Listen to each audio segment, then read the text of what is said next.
우리의 신앙은 날이 가고 해가 지나갈수록 더 깊어지고 단단해지길 우리는 소망을 하죠. 가만히 돌아보면 그런데 결코 시간이 우리의 신앙의 깊이와 넓이를 대변해 주지는 못하더라라는 사실을 우리는 다 잘 알고 있을 줄 압니다. 특별히 이 신앙생활에 있어서 달인, 고수 이런 경지가 바로 이르는 그러한 말들은 다시 말해서 우리가 사는 동안에 더할 나위 없는 믿음이라고 말하는 것은 사실상 보기가 힘들다라는 사실이죠.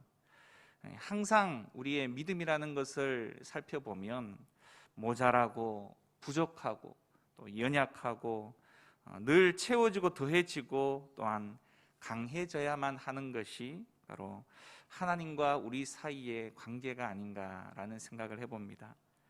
사랑이 그렇듯이 우리의 이 믿음도 가만히 머물러 있는 것이 아니고 커지기도 하고 또한 작아지는 그런 순간도 얼마든지 있을 줄 압니다. 그것은 사실상 하나님을 찾아가는 나에게만 달려있는 것이 아니라 우리에게 다가오시는 하나님께 대한 우리의 믿음의 반응에도 함께 달려있다라는 사실이죠. 오늘 이 아브라함을 통해서 그의 믿음의 내용과 또한 그것을 가능케 하는 것, 그리고 또 그것을 유지시켜 준 것이 무엇인지를 오늘 말씀을 통해서 함께 잠시 나눠보려고 합니다.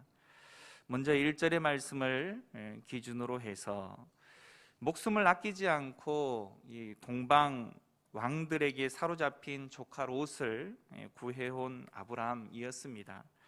멜기세덱에게 11조를 바치면서도 가나안 왕의 전리품은 거절했던 그의 신앙은 어찌 보면 전성기에 이른 믿음은 아닐까라는 생각까지 가지게 되는 것이죠. 하지만 그에게 환상을 통해서 찾아오신 하나님께 하시는 말씀이 무엇이었습니까? 자신을 소개하실 때에 두려워 말라, 나는 너의 방패요 지극히 큰 상급이다 라고 소개를 하고 계시더라라는 것이죠. 이 말은 사실상 아브라함이 지금 북쪽 연합군이 언제 다시 급습해 올지 몰라서 그 스스로는 두려움 가운데 있었던 내면의 상태가 드러나는 것이고, 또 가나안 전쟁에서 승리는 하였지만 여전히 자신은 그 가나안 땅 가운데에서 바로 나그네일 수밖에 없더라라는 자신의 처지, 그리고 전쟁에서 이겼지만 멜기세덱에게 다 드리는 일들, 손에 넣은 것도 없는 그 처지 가운데에 참 되돌아보면서 아쉬움, 그런 부분들이 그의 마음속에 있는 것이 분명하더라라는 겁니다. 그러한 아브라함에게 하나님께서 친히 그를 지켜주시겠다고, 또한 친히 전리품이 되어 주시겠다라는 말씀뿐만이 아니라 그가 밟는 사방의 땅 모두를 선물로 주시겠다 거듭 확인해 주셨다라는 겁니다. 상황만 바라보던 그 시선을 하나님께서 바로 하늘 높이 올려 놓으신 것이죠. 다시 말해 하나님이 모든 것이 되어 주시겠다라는 약속, 오직 하나님만 의지하라라는 믿음을 촉구하신 것입니다. 이것이 바로 믿음의 시작이죠. 사실상 우리가 걱정하고 근심하고 힘들어하는 많은 이유는 고개를 하늘로 들지 못하고 자꾸만 땅을 바라보게 만드는 사건들, 그리고 하나님을 바라보지 못하고 내가 가지고 있는 것들을 바라볼 때 시작되어지는 것이죠. 나는 돈도 없고 건강도 없고 명예도 없고 또 힘도 없는 나 없고 나 없고 나 없고, 반대로 하나님은 있고 또 있으신 분이시잖아요. 그 하나님을 바라보지 못하고 나를 바라볼 때 문제는 점점 커져 보이기 시작하고 문제는 점점 힘들어 보이기 시작하더라라는 겁니다. 그때 우리의 시선을, 고개를 땅을 아니라 하나님을 바라보는 것을 통해서 수많은 하나님의 기적들, 하나님께서 일으키신 놀라운 역사들이 기록되어져 있는 하나님의 말씀을 우리가 주목하는 것을 통해서 하나님은 여전히 지금도 살아계시고 우리와 함께 하신다는 사실 가운데에 용기와 힘을 얻으라라는 것이죠. 수고한 대가를 제때 누리지 못하거나 당장 나를 안전하게 지켜줄 자원이 없더라도 우리에게 늘 방패와 상급이 되시는 하나님이 계심을 우리는 믿고 그래서 담대함을 가져야 한다라는 것입니다. 하나님은 자신을 아브라함의 상급으로 친히 주셨던 것처럼 하나님께서는 우리가 누릴 가장 큰 상급과 영광이 되신다라는 사실 또한 우리는 믿을 수 있어야 합니다. 자, 2절과 3절의 내용들을 살펴보시면, 그런데 이 아브라함은 하나님이 그의 방패와 큰 상급이 되신다라는 이 격려의 말씀을 듣기는 하지만 정작 그는 충분한 물질적인 보상에는 별로 관심이 없었습니다. 이미 그는 일정 부분 부자였고 또한 그의 목마름, 그의 필요, 그의 갈증은 있는 이 재산의 더 많은 재산의 내용들이 아니었다는 것이죠. 어찌 보면 이 포커스 맞지가 않는 부분이라는 겁니다. 다시 말해서 그가 바랐던 그의 갈증은 더 많은 재산이 아니라 뭐였죠? 절박한 씨, 자손이었다라는 것이죠. 아브라함은 후사에 대한 약속을 받은 이후에도 꽤나 세월이 흘렀지만 아직 자식을 얻지 못해서 결국 그가 기르는 종 누구요? 바로 엘리에셀을 대신해서 상속자로 삼겠다, 이렇게 하나님께 말하고 있다는 것이죠. 당시에는 집주인이 바로 이 아들이 없는 경우에 종이나 혈연지간이 아닌 바로 그런 자가 후계자가 될 수 있었던 것 같습니다. 이렇듯 아브라함에게 있어서 나이듦이라고 말하는 것은 현실 앞에 하나님이 주신 약속일지라도 어떻게 보면 자꾸 시들해지고 연약해지는 것, 그리고 엘리에셀이란 눈에 보이는 그 대책이 바로 더 실제적인 처방으로 보였던 것은 어찌 보면 당연하지 않을까라는 생각을 해봅니다. 우리가 어찌 아브라함을 욕할 수 있고 아브라함에 대해서 어휴 이 믿음 없는 사람아 라고 말할 수 있겠습니까? 많은 시간을 통해서 그는 하나님의 약속을 바랬지만 도저히 인간적인 계산과 또한 합리적인 방법론을 다 따져보아도 엘리에셀이 가장 최선의 방법이었더라라는 겁니다. 누구나 이처럼 이 믿음을 기다리고 그 약속을 기다리다 보면 지칠 때가 온다라는 것이죠.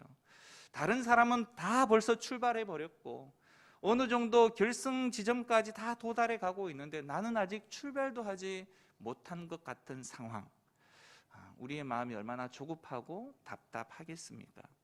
하나님의 약속은 도대체 언제 이루어지는 것인가 라는 그런 마음들이 우리 가운데 왜 없겠습니까? 누구나 이처럼 믿음의 한계가 드러날 때가 있다는 것이죠. 그런 때 우리는 솔직하게 그 믿음의 상황들을 하나님 앞에 인정하고 고백할 수 있어야 합니다. 그러할 때 하나님께서 우리 가운데에 찾아오셔서 연약하지만 또한 부족하지만 우리 가운데 그 연약한 믿음의 차원까지 직접 내려오셔서 찾아오셔서 말씀하시고 다시금 그 믿음을 일으키시는 놀라운 은혜의 체험과 경험을 하게 되어질 줄 믿습니다. 오늘 4절에서 7절의 말씀 또한 살펴보시면 하나님은 아브라함의 이성적인 그 판단, 세상적인 방법, 이치에 맞는 그런 기준을 다 물리쳐 버리시고 뭐라고 말씀하십니까? 여전히 나이가 들었고 인간적인 방법으로 불가능하지만 네 몸에서 날 자가 바로 너의 상속자가 될 것이다. 전혀 처음 약속하신 그 약속을 토시 하나 바꾸지 않고 이끌어가고 계시더라라는 겁니다. 여전히 세상의 방법, 인간의 방법이 아니라 하나님 스스로의 그 뜻과 방법대로 이루어질 것을 말씀하고 계신다라는 것이죠. 여전히 미심쩍어하는 그에게 이제는 어떻게 합니까? 하나님께서는 바로 그를 하늘에 떠 있는 수많은 별을 보여주시게 되어집니다. 그의 자손이 이처럼 별처럼 많이 될 것이다 라는 것 확신시켜 주시는 것이죠. 믿음과 기대를 저버리지 말라라는 것입니다. 격려하고 계신다라는 것이죠. 실로 아무것도 없는 것에서부터 하늘의 별을 만드신 이가 다 죽어버린 이 아브라함의 몸에서 별같이 많은 자손을 내실 것이다.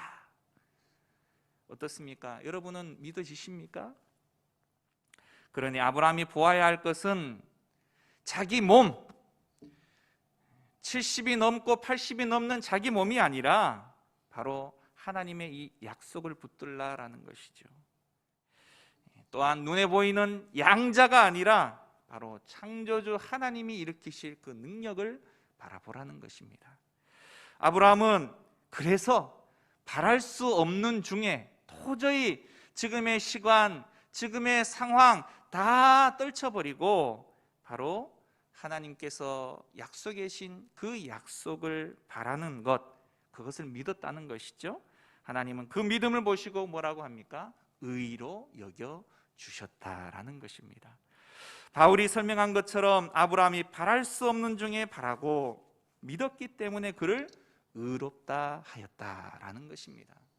우리의 믿음은 어디서 시작되어지느냐?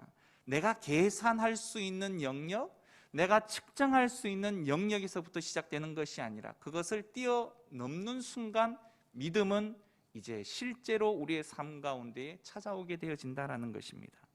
사람은 완벽하게 행할 수 없기 때문에 사실상 우리의 행위를 통하여 의롭다 칭함받을 자는 없습니다. 오로지 하나님의 은혜의 결과이죠. 그럼에도 불구하고 정말 작은 연약한 믿음이라 할지라도 그 믿음을 하나님께서는 귀하게 보시더라라는 겁니다. 아브라함은 당장 필요한 상속자를 애타게 기다리고 있었습니다. 그런데 하나님께서는 대대의 일을 상속자를 이미 예비해 두시더라라는 것이죠. 사실상 우리는 내 대에서, 내 육체 가운데에서, 내 인생 가운데에서 지금의 필요를 위해서 전전긍긍해 하시지만 사실 하나님은 우리의 필요를 넘어서서 역사를 이끌어 가시는 과정 가운데에 우리 한 사람 한 사람을 통과하게 하시고 우리 한 사람 한 사람을 사용하시더라라는 겁니다. 그래서요, 우리 한 사람을 통해서 믿음의 계보가 이어지게 되어지는 것이고요, 우리 한 사람을 통하여서 하나님의 나라가 이루어지는 것입니다. 우리는 나의 필요만을 구할 수밖에 없는 연약한 믿음이지만 하나님은 우리의 그 연약하고 작은 믿음을 통하여 거대한 하나님의 나라를 이끌어갈 역사의 물줄기를 지금 준비하고 계시고 또한 흐르게 하신다라는 사실을 알면 우리는 그 광대한 하나님의 역사의 그 가운데에 참여하게 되어지는 놀라운 은혜와 경험을 또한 우리가 하게 되어진다라는 사실입니다. 믿음은 바로 그 인간의 한계 너머에 있는 하나님의 가능성에 대해서 그러하기에 우리를 과감히 던져버리는 것입니다. 그분의 말씀하신 것에, 그분의 때에, 그분의 방식대로 이루어지기를 구하는 믿음, 그것이 바로 하나님이 인정하신 의다라는 것이죠. 나는 지금 당장 요구하고 나는 지금 당장 이루어지기를 바라지만 하나님의 때가 있다는 것이죠. 하나님의 방법이 있으시다라는 것이죠. 그것이 온전히 이루어지는 것, 그것이 바로 하나님의 역사입니다. 아브라함을 우리에서 부르셨을 때부터 지금 나이 들어 후손이 없는 순간까지 하나님은 단 한 차례도 한 번도 그 언약을 중단하시거나 또한 수정하신 적이 없으셨습니다. 아브라함이 연약하여 환경을 바라보고 소망으로 인내하지 못하고 하나님의 뜻과 상관없는 다른 대안들을 수없이 생각했을 때에도 하나님은 아브라함의 그 자손을 위해서 약속의 땅을 준비하셨고 또한 때를 기다리고 계시더라라는 겁니다. 아직 아니라는 거죠. 아직 조금 더 기다려야 한다는 것이죠. 우리는 왜 이루어지지 않습니까? 라고 말하지만 아직 그 때가 아니라는 것입니다. 하나님의 언약 백성 앞에 놓인 장애물은 그래서 풀지 못할 난제가 아니라 하나님의 능력을 여실없이 깨닫게 하는 그래서 도구가 되어지는 것이다 라는 겁니다. 결국 믿지 못할 것은 하나님의 언약이 아니라 우리의 이 변덕스러운 인간의 마음이더라라는 겁니다. 묵묵히 약속을 지켜내시는 하나님처럼 모든 순간과 환경에서 하나님만 바라보며 나아가는 그러한 신실한 하나님의 자녀가 되기를 간절히 소망합니다. 믿음의 현실인 만큼 그러나 두려움도 어떻습니까? 우리의 삶의 실제입니다. 그 두려움 가운데에서 우리는 손에 잡힐 듯한 그러한 수많은 대안들, 종종 이 대안을 가지고 하나님을 설득하려 들죠. 하나님, 이게 어떻습니까? 이게 좋습니다. 이 방법밖에 없습니다. 이렇게 하지만 하나님께서는 그때마다 믿음으로만 받을 수 있는 약속을 제시하시더라라는 겁니다. 그 약속에 대한 믿음이 우리에게서 비로소 두려움을 벗어나게 만드는 것, 우리의 염려를 벗어나게 만들게 되어집니다. 하나님께서 역사나 우리의 삶 속에서 어떻게 일하시리라고 우리가 기대하는 대로 따르실 하등의 이유가 없음을 우리는 알아야 한다라는 것이죠. 그분의 길은 우리의 길과 엄연히 다르다는 것입니다. 비록 하나님께서 흔히 우리의 기대대로 일하시지 않으시고 때로 예상하지 못한 어려움들을 포함할지라도 우리는 항상 하나님의 길이 최선임을 인정할 수 있어야 합니다. 하나님의 뜻이 밝혀지는 데는 항상 많은 시간이 필요하기 때문에 조급하여 서두르는 사람은 사실상 순간순간 짜증을 낼 수밖에 없고 답답해할 수밖에 없죠. 그래서 창세기는 그런 의미에서 조급하지 않으신 바로 그 하나님을 우리에게 보여주시는 듯 합니다. 우리의 인내는 단련되지 않으면 결코 저절로 늘어나지 않는다는 사실을 우리는 잘 알고 있습니다. 문제는 바로 우리의 이 점점 더 참을성이 없어져가는 이 시대 가운데 어떻게 믿음으로 살아갈 수 있을까를 고심해야 한다는 것이죠. 게다가 우리는 관계에 충실하기보다 우리의 수많은 기대들로 인해서 소중한 관계들을 망쳐버릴 때가 많이 있더라라는 것입니다. 자녀와의 관계 가운데 그 많은 기대 때문에, 연인과의 관계 속에서 그 많은 기대 때문에, 성도와의 관계 속에서 우리의 기대들 때문에, 무엇보다 하나님과 관계에서 우리의 기대들 때문에 그 관계 자체보다 그 기도로 인해서 실망도 하고 또한 버려지는 일이 얼마나 많이 있습니까? 함께 시간을 보내고 서로를 인내하는 것을 배움으로써 더 깊고 놀라운 사랑을 발견할 수 있는 법이죠.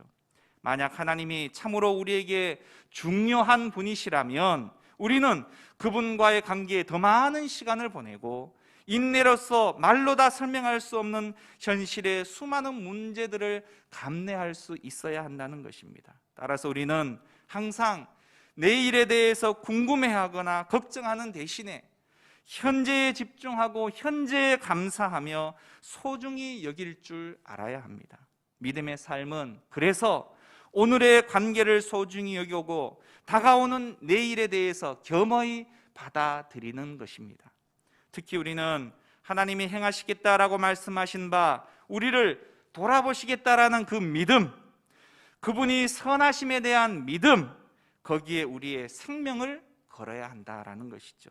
그냥 믿기만 하지 말고 덮어놓고 믿기만 하지 말고 그 믿음 안에서 살아야 한다라는 것입니다. 하나님께서는 오늘 우리에게 생명을 주셨습니다. 그 생명은 공연히 주신 생명이 아니라 하나님의 이 뜻에 따라 삶을 살아내라라는 것이죠.